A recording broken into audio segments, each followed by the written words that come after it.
Okay, I think we're going to get started now. Thank you, everyone. Appreciate you being here. Good morning or good afternoon, depending on where you are. But thank you for joining us for this presentation on food and cooking in the time of COVID-19. My name is Sean Ahern. I sit within the lab client services team. I'm also joined by some other fellow lab members on this call who will be jumping in and co-presenting in some later sections, Ella Barnett from our lab strategy team and Ryan Miller from our partnerships teams.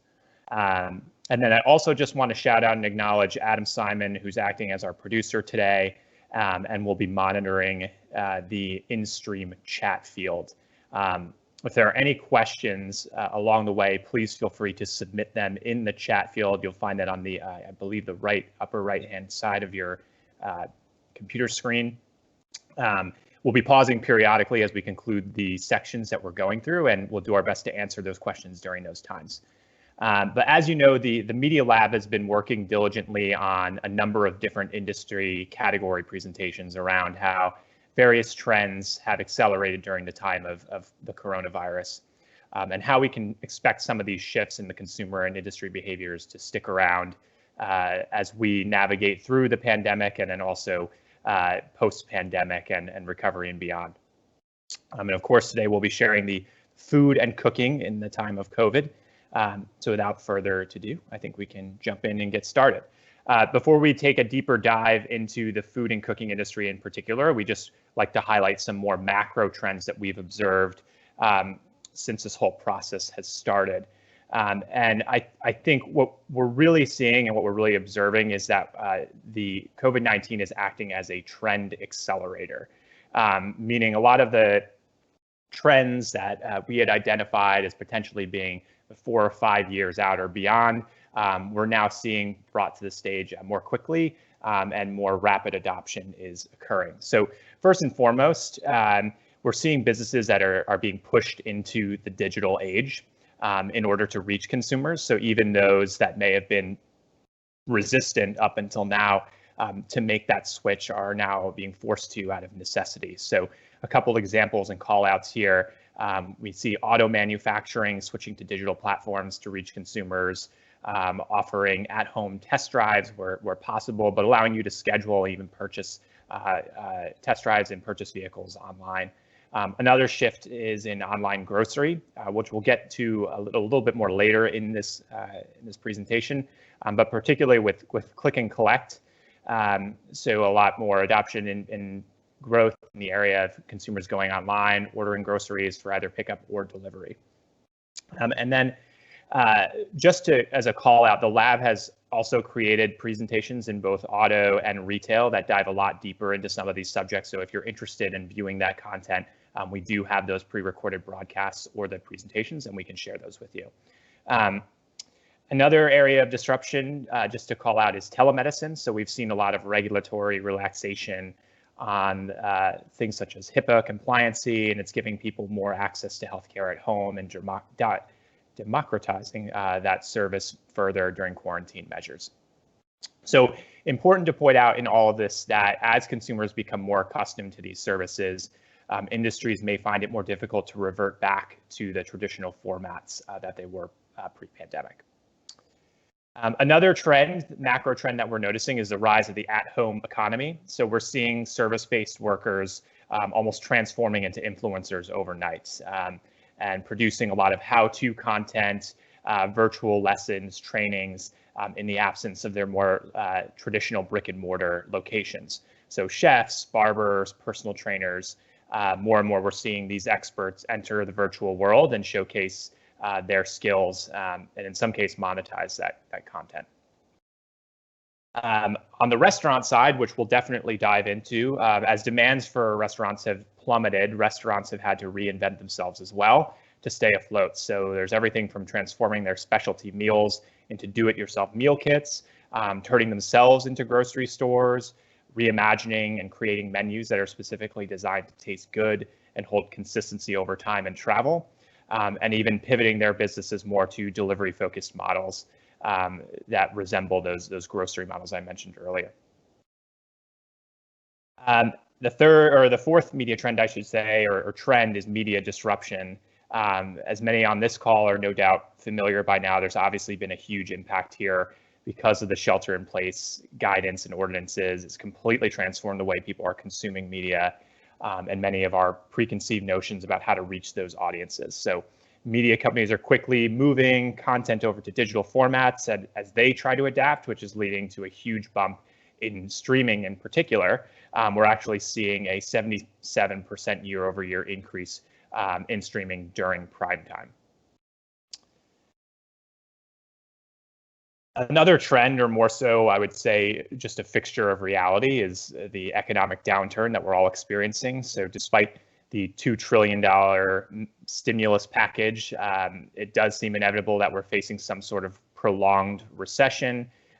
Particularly notable is the number of unemployed workers, which has spiked and has been widely documented. The latest job report that I believe came out today shows a loss of 20.5 million jobs in the last month. And as of this week, seem to have hit somewhere in the ballpark of 33.5 million who have filed for unemployment. So it's definitely a very difficult time for many. And this will have a broader impact on consumers and what they're purchasing and how they're purchasing long term.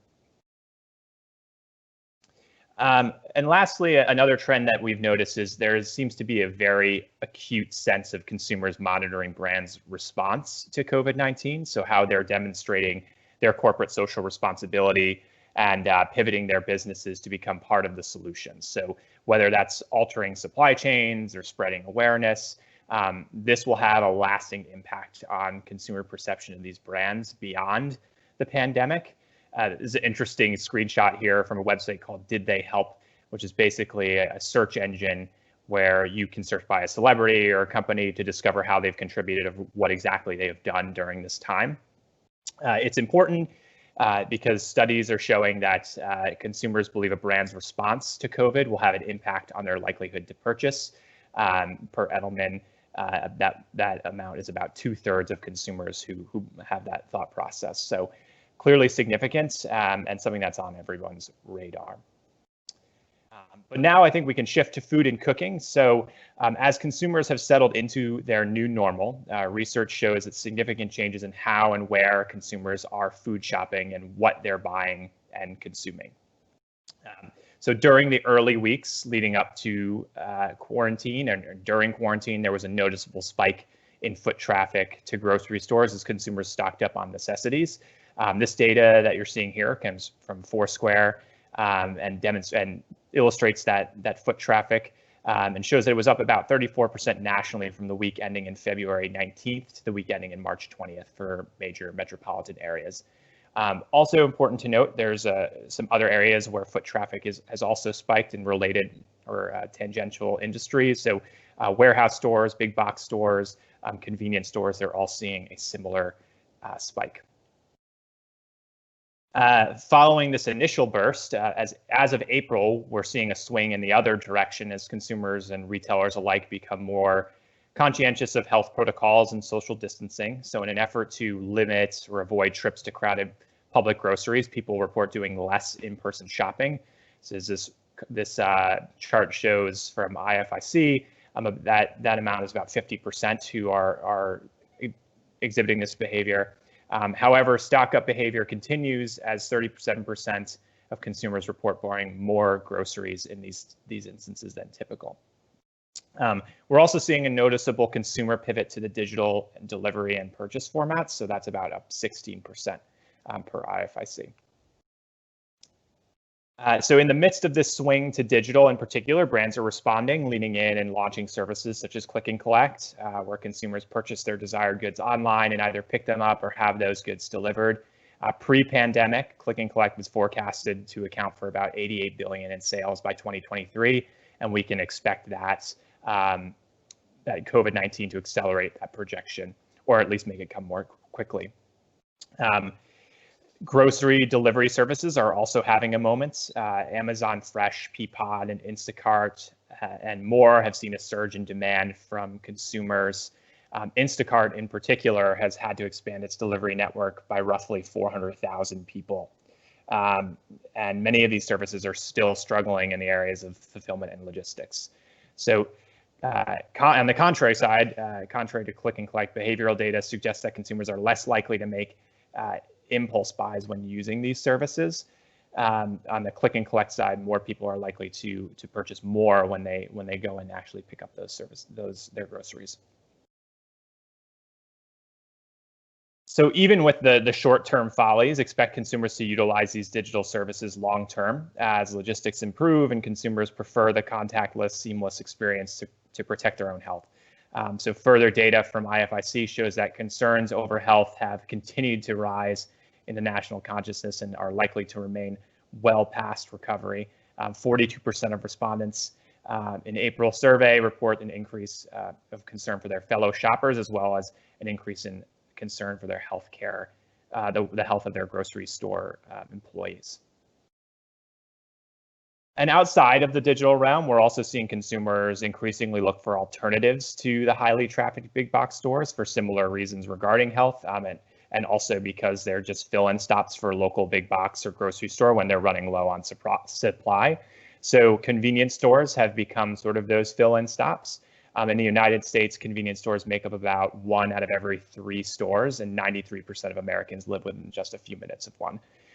So the result of this actually is that the convenience stores for the month of March did see sales rise.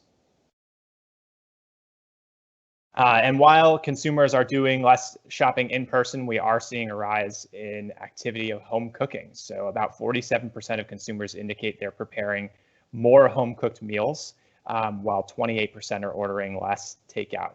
And the rationale sort of seems twofold here. There's an obvious economic benefit to home cooking over ordering in, but the activity of preparing a meal is fun and an exciting experience in the current shelter-in-place environment, and many view it as sort of a therapeutic or welcome escape from the external stressors.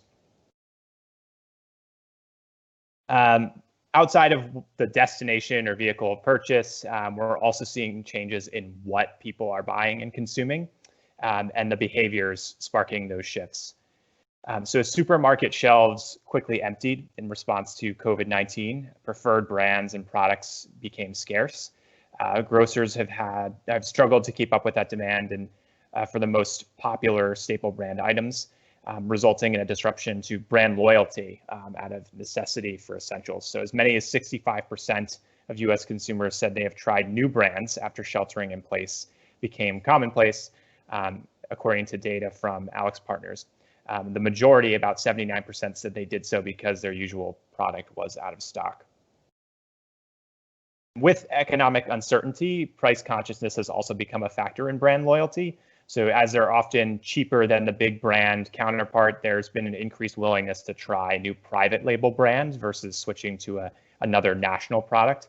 Consumers have tried national brands at rates of 10% or new national brands at rates of 10 to 20%, and new private label brands at rates to 15 to 25%.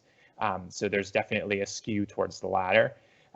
What's more, evidence supports that these purchasing decisions have permanence post-pandemic, and many are preferring or saying that they will stick with some of these new brands that they've discovered during this time. So I will pause there momentarily to just field any questions that may have come up in the chat. So far, good to go. Very good. So moving on to a bit more around the behavior and the trend and what we're seeing from a consumer perspective, comfort is really becoming a priority. So cooking videos, both to watch and use as guidelines, are accelerating further as people start cooking, amp up cooking, or just have that extra time to try more complex dishes they've been putting off. More are turning into cooking videos and tutorials and general food entertainment, and often using influencers to do so. So consumers are finding comfort in guilty pleasure foods, perhaps as a coping mechanism for the new normal. Eating habits have definitely changed. 27% of people say they are snacking more. 15% say they are eating more than usual. Just 2 in 10 say that their habits have not changed at all. And according to IRI's data that's pictured here, ending the week of March 15th, the sale of cookies is up about 50.3% versus the previous year, and salty snacks is up about 51.5%. So definitely people are leaning into those comforts and guilty pleasure foods, which we're sort of hearing now as the new essentials. This rise runs parallel to categories like baked goods and confectionery products. So sales of flour and other ingredients are soaring as are baking related Google searches that you can see here. Nationally, the sale of flour is up 154%, and baking mixes are up 99% when compared year over year for the week of March 28th. So similar to home cooking, activities like baking insert an element of control in the midst of a very uncertain and uncontrollable situation. So in addition to the factor of indulgence, consumers turn to these activities to quell boredom and tune out the barrage of news headlines. Experts are encouraging snacks and food brands alike to respond to these changing desires and landscape and capitalize on the growth. So despite the economic uncertainty, snack companies are definitely uniquely positioned to create experiences for consumers. So brands should be considering how they can lean into that element. For instance, looking into assortment or curation opportunities, perhaps a date night box or a movie night box. And they should also consider how they're communicating and connecting with those customers. Given the switch in digital purchasing and just digital behavior, snack companies may lose more traditional impulse purchases because more people are ordering online and avoiding time spent in the store. So that will be an added obstacle, but as many media habits have moved to digital formats, streaming, online news, brands have an opportunity to leverage targeted media to reach consumers in their homes and develop those strategies to attract and retain new customers. So pictured here, we have a partnership between Hershey's Reese's and Twitch.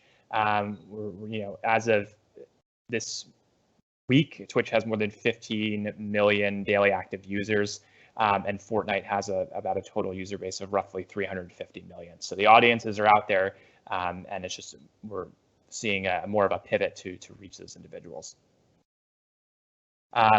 That said, even with consumers moving to online, important for companies to determine the best channels for their purchase. So mass market stores, value stores, and club stores should see a continued boost in sales through COVID-19. Core snack sales in mass markets grew about 3.3% since January, while snack sales in club stores grew about 10.5%. Additionally, snack companies should consider balancing price with quality and wellness attributes to capitalize on growing sales during the coronavirus. That last call out of wellness is of particular importance. So while consumers might prefer to indulge for the moment, questions remain about the public consciousness around diet and health post-pandemic. So the chart before you, consumers appear to be split with about 40% saying they're eating healthier, and the other 40% eating more comfort or indulgent foods.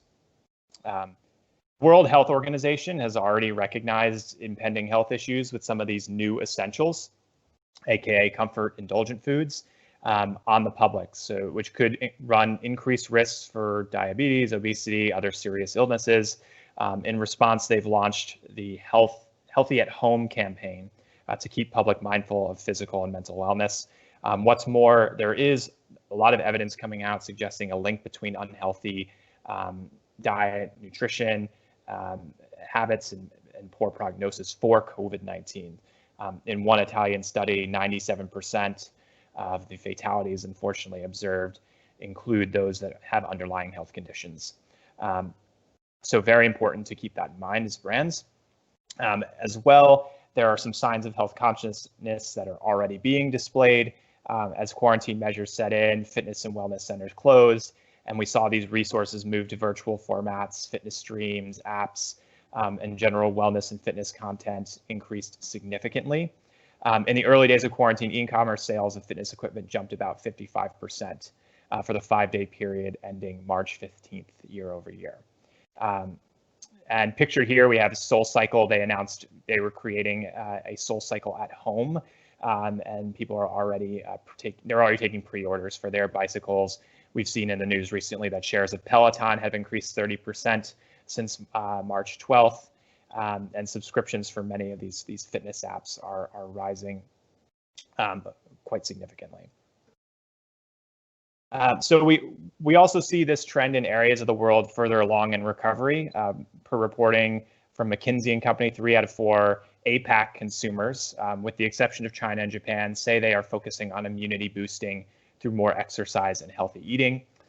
In most countries, they also observe more purchase of food perceived to be healthy, so fresh foods, bottled waters. In the US post-pandemic, we may see a second wave of government-endorsed health initiatives, new and improved nutritious food labeling, and increased online campaigns geared at informing and encouraging healthy lifestyles. So brands should definitely prepare for a new health craze as consumers look for products that satisfy their desire of guilt-free eating. I will pause on that end before we jump into the next section, which I believe Ella will take on, to see if there are any questions.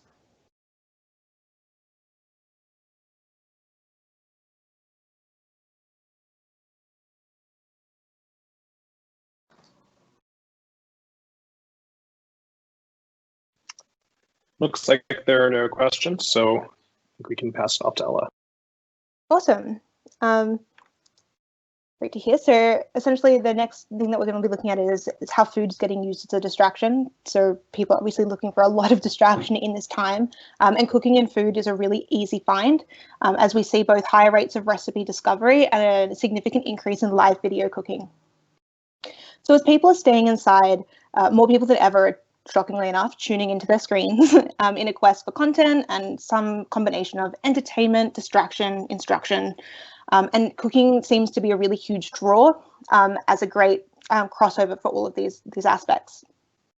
So consumers are increasingly turning to social and video to discover new ideas and new things to cook. Social media use is up 83% since March, and consumers are looking for recipes that tend to either be like really simple, using just a couple of ingredients, use like pantry basics, are new and exciting. So, you know, those consumers that are really looking to try something new with all the time that they now have, and also recipes that allow them to snack healthily. And it's really interesting because like these are all types of areas that influencers actually thrive on because they're specific enough that they can kind of carve out their own niche there, but they're broad enough to continually attract new viewers. And what we're seeing really is unsurprisingly, this is where influencers are really coming into play. So we've got to know that influencers, as they typically were, have a huge amount of cancelled contracts at the moment, and nowhere is really open to travel, visit. No one's paying for them to go and like dine in their fabulous restaurants. So many are having to actually readapt in order to survive and stay relevant.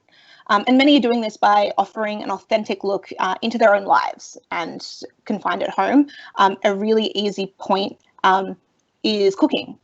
So, it offers an insight into their lives, and it's just a generally great show and tell. But more than that, cooking and food is generally something that most people can relate to, and most people can actually have the opportunity to do and practice on their own. So kind of taking that influence and actually applying it.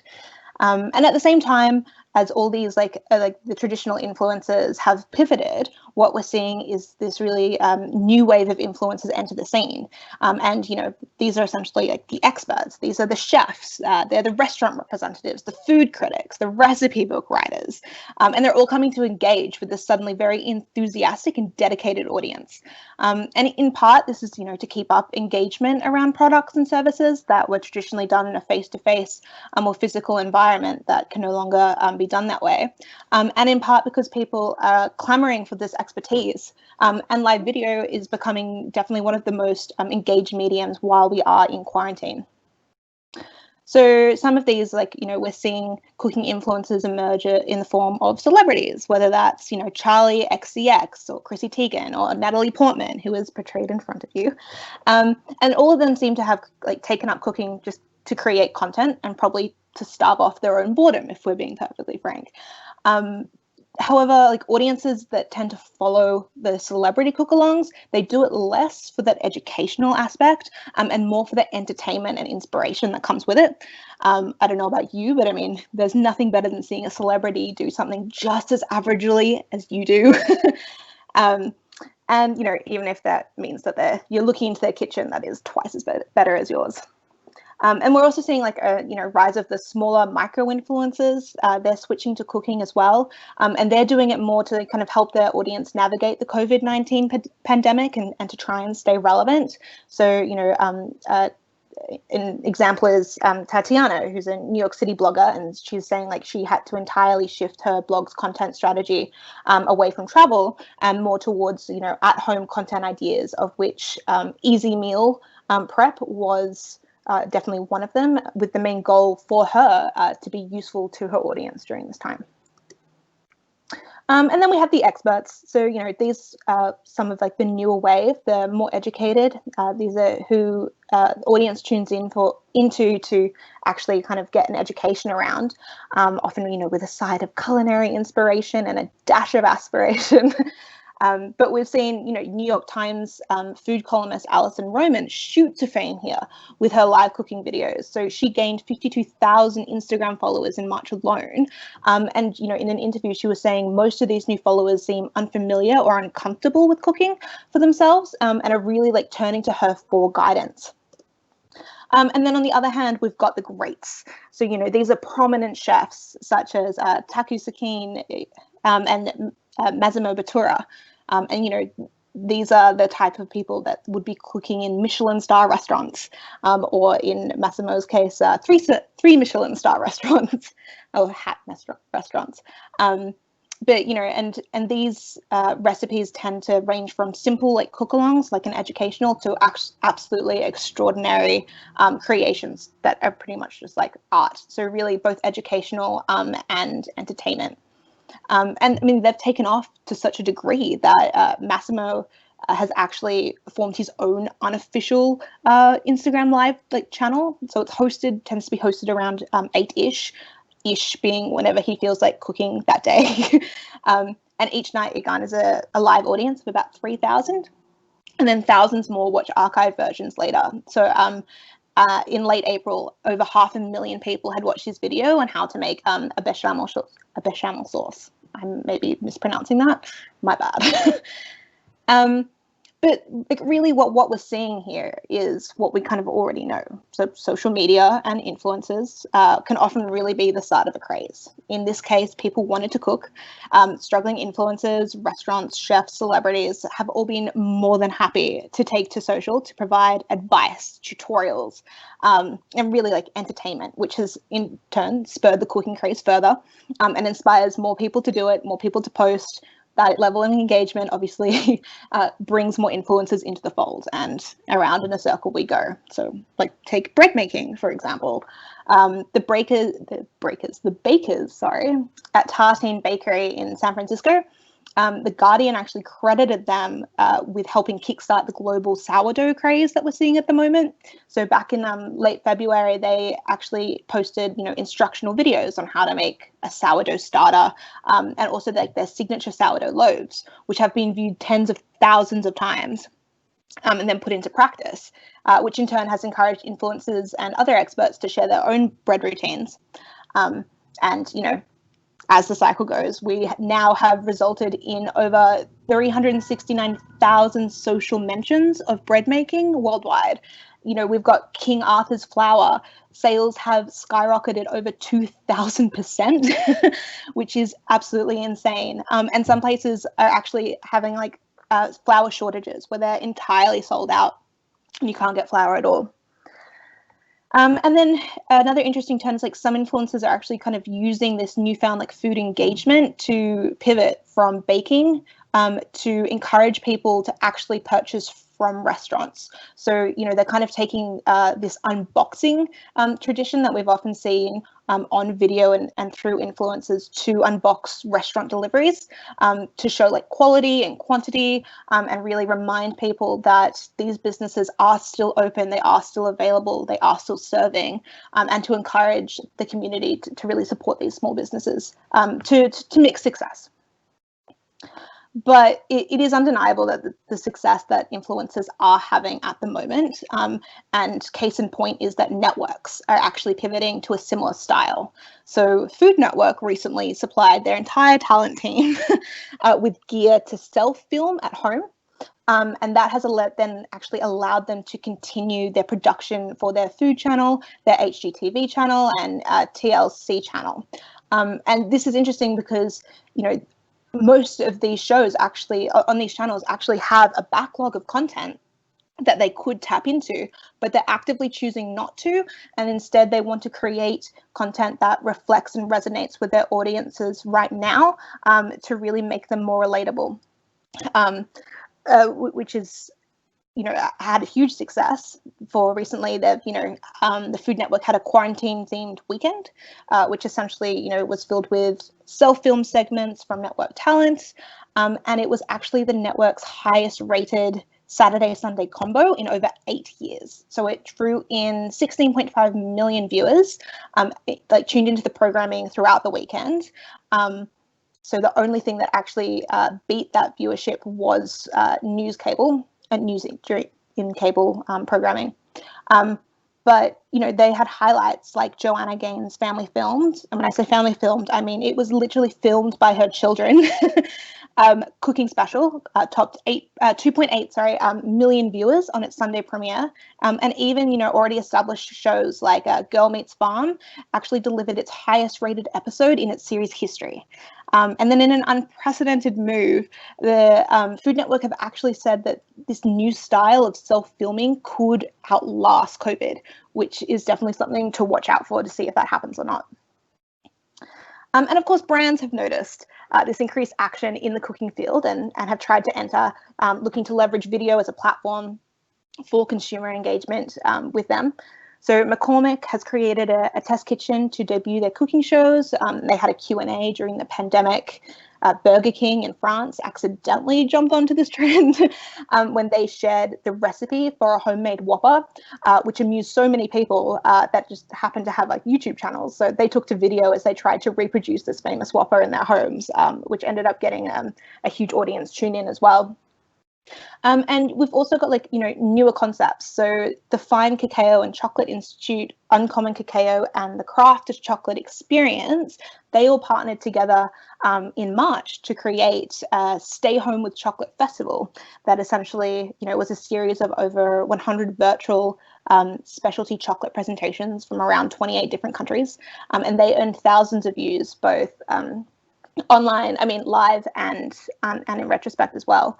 And the success has prompted them to actually keep their channel open and keep it alive with breakout chocolate creation videos and presentations, just to which feeds really interestingly into this comfort stage that we're seeing, where people are choosing to indulge more than ever before. But it's also important, I think, to recognize that food prep isn't everything, cooking isn't everything, and so much of food's value actually comes from sharing meals, which is something that we're really lacking right now, and it's been a hugely important cultural norm. And so, in a time when we can't necessarily share the meals with those that we love because they're quarantined in a different house or country, virtual dining has really provided either a paid luxury experience or a community building exercise, and sometimes both. So for instance, we have Dining Inside Out. It's a new experience that offers a 4-course virtual dinner, and it's sent directly to your door. And that's combined then with a video chat. So, the diner has a chance to connect with the professional chefs that made the meal, and then also connect with other diners who are sharing the same food with them, which essentially means that, supper clubs have officially entered the virtual world.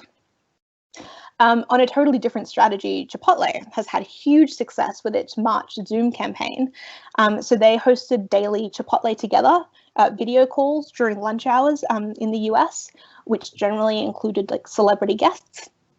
And they were aimed, at younger millennial and Gen Z consumers. But the sessions could host up to 3,000 fans. You registered, and then it was like a first come, best dressed kind of scenario. But it allowed direct interaction with both other people, in the Chipotle community, and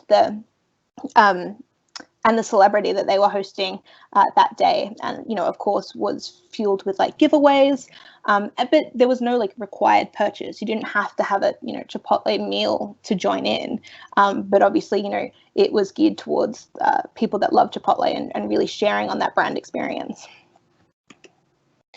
And finally, what I think is actually really interesting is that live video is even starting to show up on the supply chain of the food business. So essentially, you know, we've got farmers becoming influencers in a way. And this kind of happened because influencers and live streaming in China actually ended up working so well in retail that farmers started to tune in to live video to try and sell their product. So the live stream platform Taobao in China, like owned by Alibaba, they helped farmers really show off their produce to a mass audience.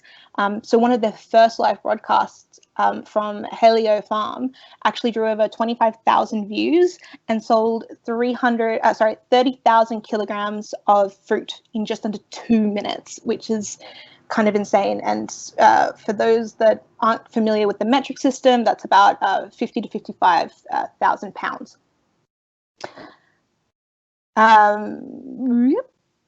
Sorry. And what's also really encouraging is that, like, since February, Alibaba Group has actually created a rural support program that's been going, and it allows them to allows farmers to access this Taobao Live platform for free, which has continued to see huge engagement and purchase, and entirely changed some of the ways that we're thinking about the supply chain. And now I'll hand over to Ryan to do the next segment. We actually had one question for you, Ella, before we sorry. go. Mm-hmm. No worries. Is there anything that you are particularly surprised by? Well, I think like the live, like what I just talked about in terms of, you know, the supply chain becoming live video is definitely something that I was shocked at. Shocked might be a bit too too much, but was really interested in the success. I should say that actually entailed. But apart from that, not really. Like this kind of makes a lot of sense to me, knowing what I know about people and influences and how this has all come together. So cool. Well, on to Ryan. Great. Thanks, Ella, for passing off the metaphorical baton. I am going to take you through some of the implications as it pertains to the supply chain as food has been disrupted by the coronavirus. The Food and Agricultural Organization of the United Nations, the FAO, said a prolonged pandemic crisis could quickly put a strain on food supply chains, a complex web of interactions involving farmers, agricultural inputs, processing plants, shipping, retailers, and more. The issue, however, is not food scarcity, at least not yet. Rather, it's the world's drastic measures in response to the virus. Border closures, movement restrictions, and disruptions in the shipping and aviation industries have made it harder to continue food production and transport goods internationally, placing countries with few alternative food sources at a higher risk. Some countries have already issued export restrictions or bans in a bid to bolster national stocks and keep domestic prices low.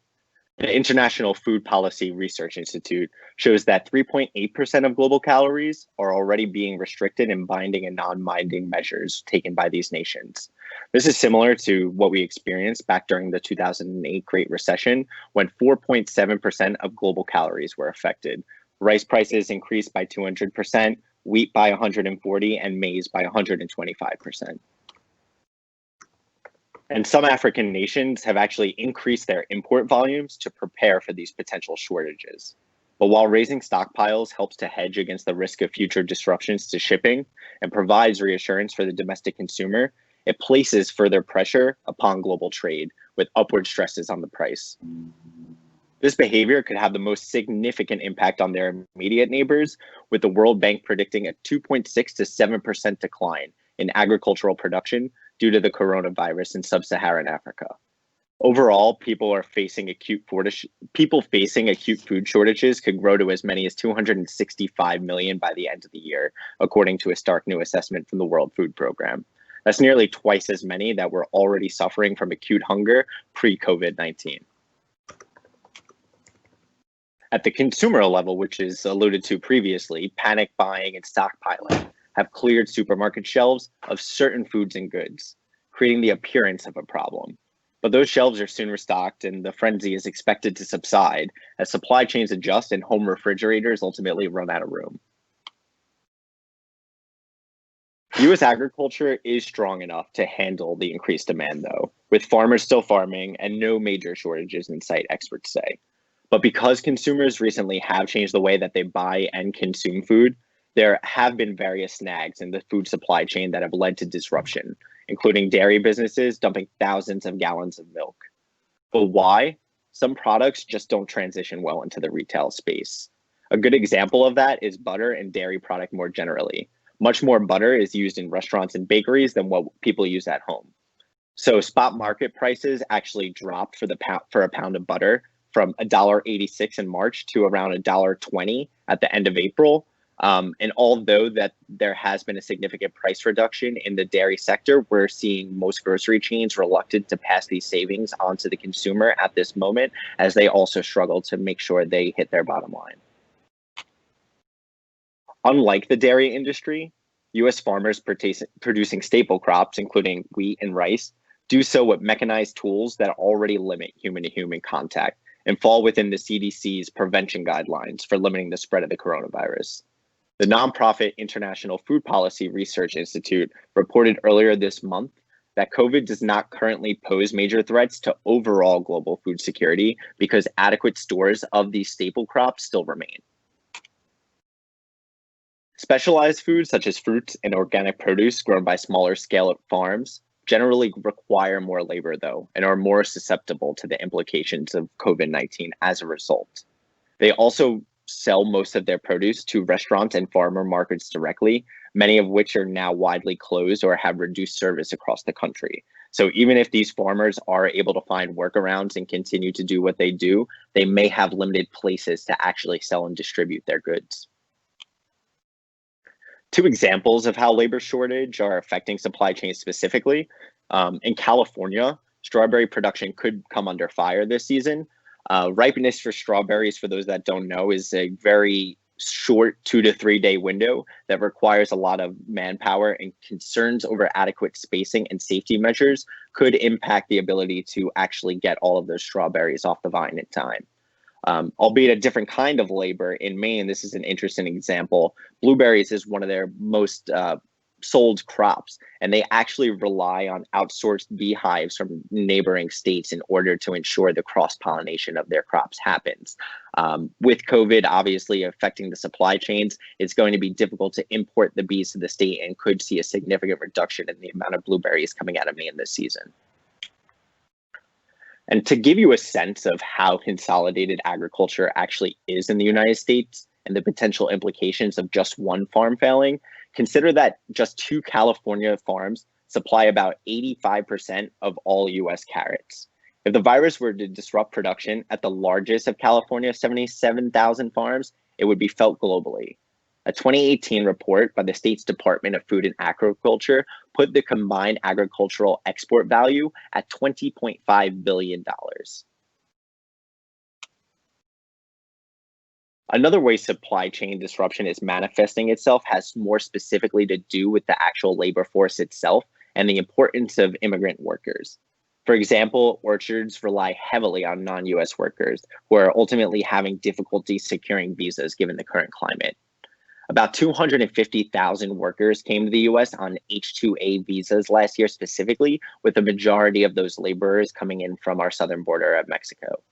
Immigrant workers have become an increasingly important piece of America's food industry and is likely under duress considering the significant travel restrictions we're seeing.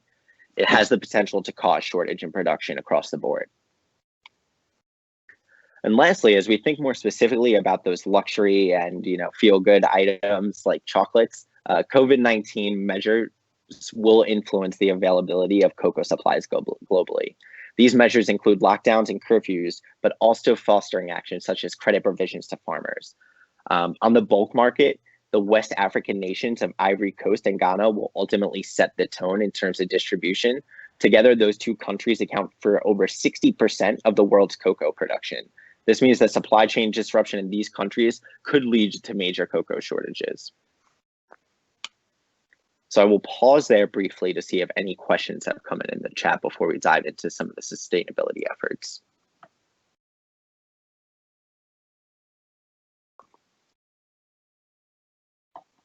Good to go so far. Great, thanks, Adam. So yeah, to dive into the sustainability efforts as a result of COVID-19, farmers continue to grapple with extreme weather from our climate crisis. And if we continue farming with our current practices, the UN says that we have only 60 years of farmable topsoil remaining.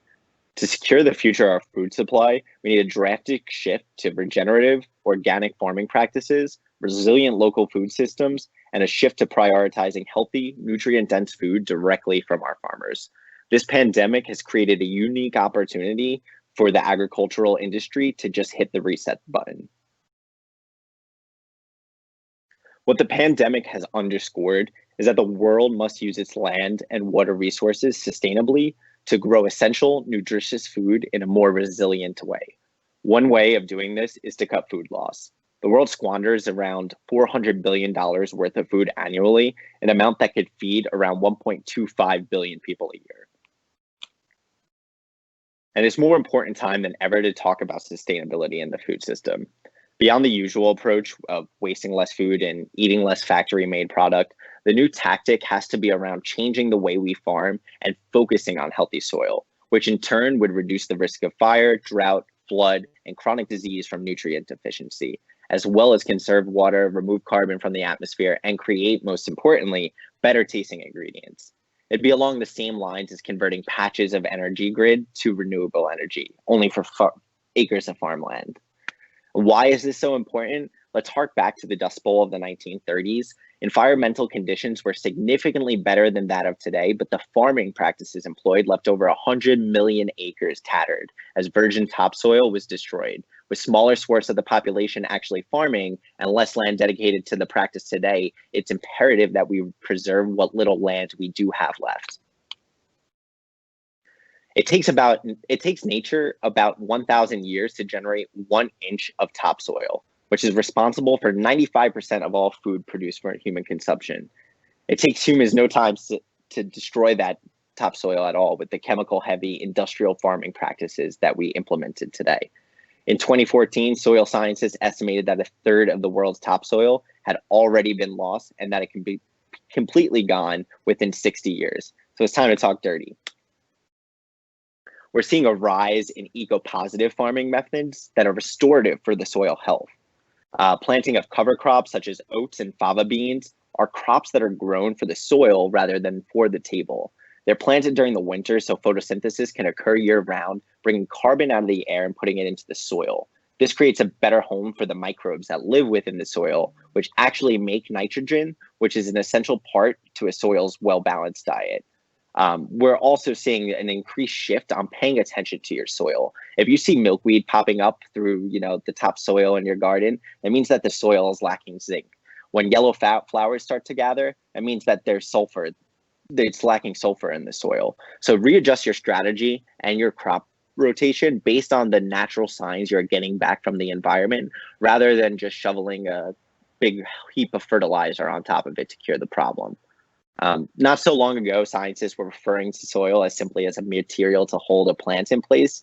But now that we know soil is a living community, 1 teaspoon of a good soil contains over 1 billion living organisms, and their health determines the health of the whole food chain as a result.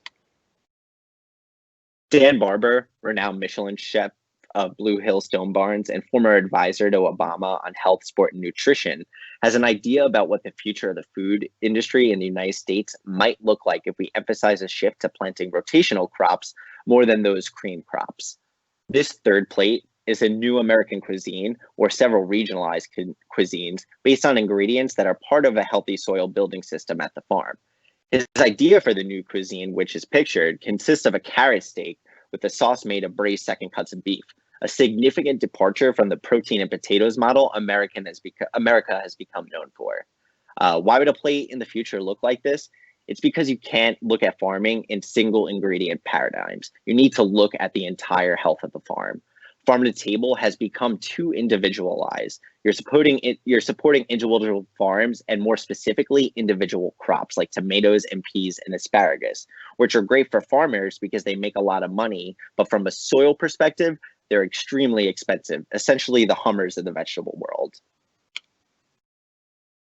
Now we're seeing a new food label making inroads at grocery stores, Regenerative Organic Certified, or ROC. Whole Foods named regenerative agriculture this year's top food trend, and big producers are embracing it. General Mills recently committed to advancing regenerative practices on at least 1 million acres of land by 2030.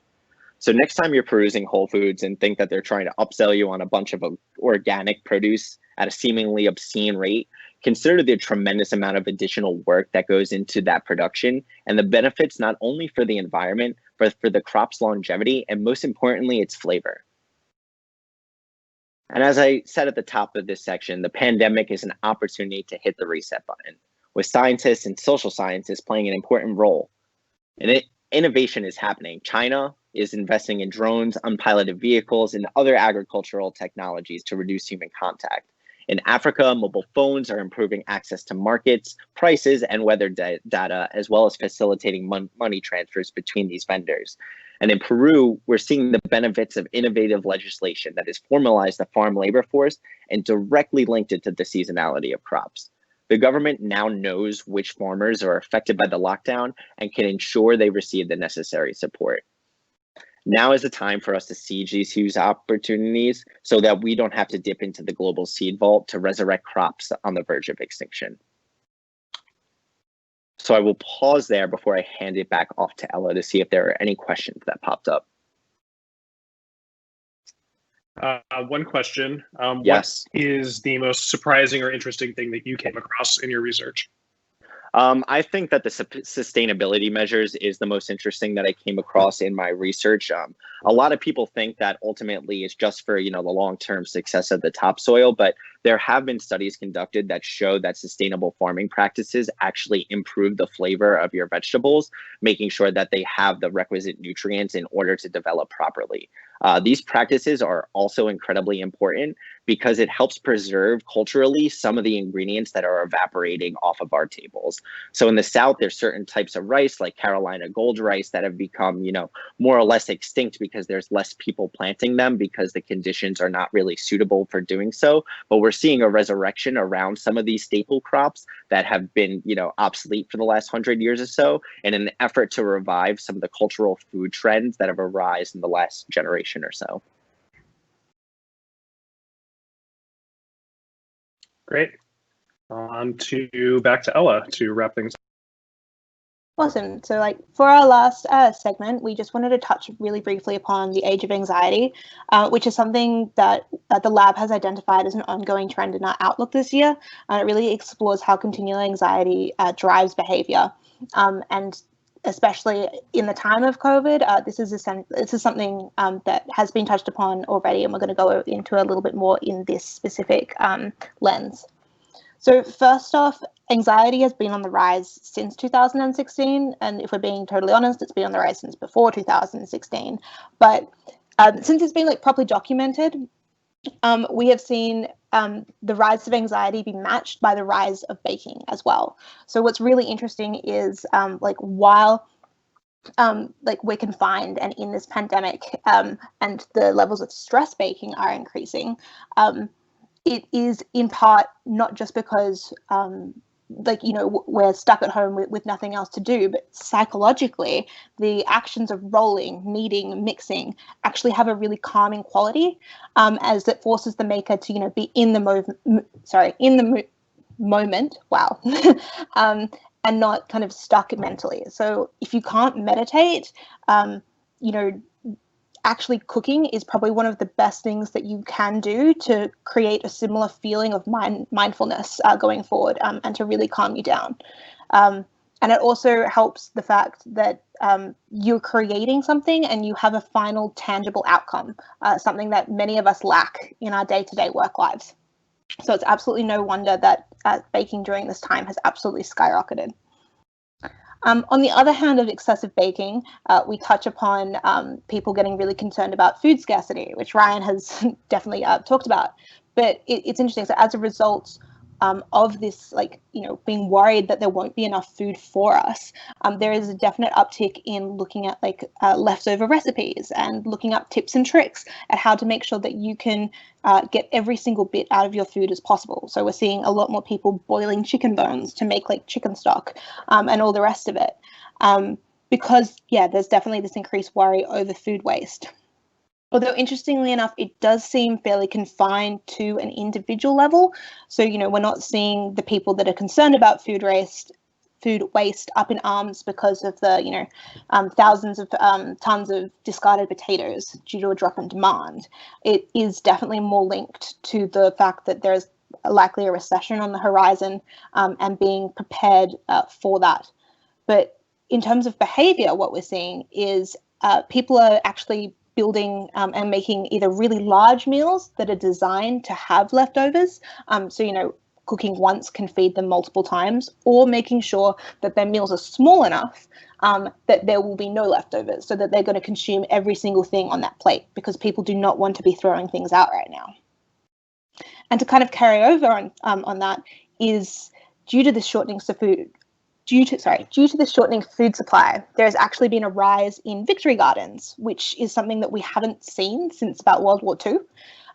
So, there has been an increase in about 25% increase for sales in seeds and vegetable toppings and starts. It's like that soil that essentially makes things grow really well. And people are using this time at home to actually start their own gardens and grow their own food.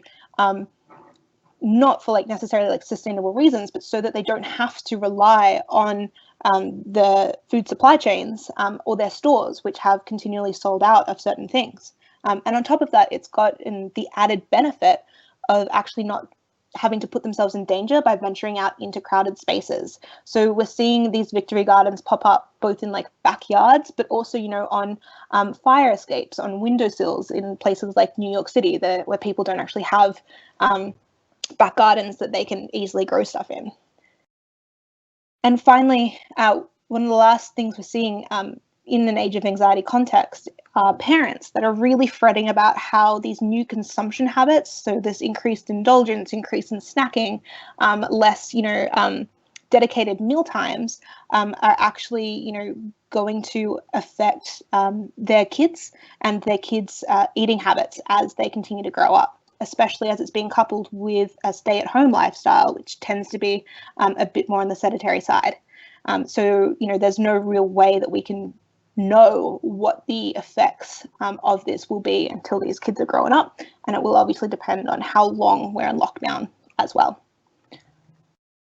So I'm just going to pause there really quickly for any questions. Good to go. Cool. So really what we can expect as we move on to the next normal is obviously an acceleration in digital grocery and food purchase. So as people continue to adopt online shopping and become accustomed to click and collect, contactless options, that will definitely become a new norm. However, it should be noted that due to this rise in behavior, the traditional impulse purchases may suffer a loss as people are actually, being more curated, being more specific in what they're buying, rather than strolling the aisles and succumbing to that tempting chocolatey or salty indulgence that faces us when we're waiting to check out. So that is something to potentially definitely keep our eyes on. On top of that, an increase in at-home cooking, both in the short term, as people stress bake, as people use cooking as a distraction, as entertainment, but that is eventually going to lead into the fact that people are going to get used to cooking, and that's going to be the way that they end up thinking of food and thinking of preparing food, which means we're going to likely see a drop in dining and a definite increase in people that cook at home most of the time. In the short term, we're definitely going to see, indulgent products, or the new essentials, as Sean dubbed them, such as comfort foods and snacks, like increase. But on the longer term, there will be a focus on health and wellness, especially as we enter that recovery stage. Consumers seek a fresh start, and there'll probably be a focus on trying to shed that quarantine 15 that it's been so lovingly dubbed. There'll also be increasing sustainable farming practices just to ensure that food resilience is retained as people become more aware and more accepting of the fact that some behaviours have to change for the greater good. And finally, the acceleration of food content will become the new norm as more people turn to it for entertainment and for educational purposes, and food media becomes not just a thing to tune into, but actually to cook to. So the rise of video recipes, rather than just looking up a recipe and reading it, you will actually get to follow along with a person, especially if that person is an expert. So with that, we'd like to thank you very much for coming to this presentation on food and cooking in the time of COVID. If you have any questions at all, please reach out. And this will be uploaded online, and we'll make sure everyone gets a link to it in case you want to listen to it again, alongside all of our other COVID presentations as well. So thank you very much, everyone, and have a wonderful weekend.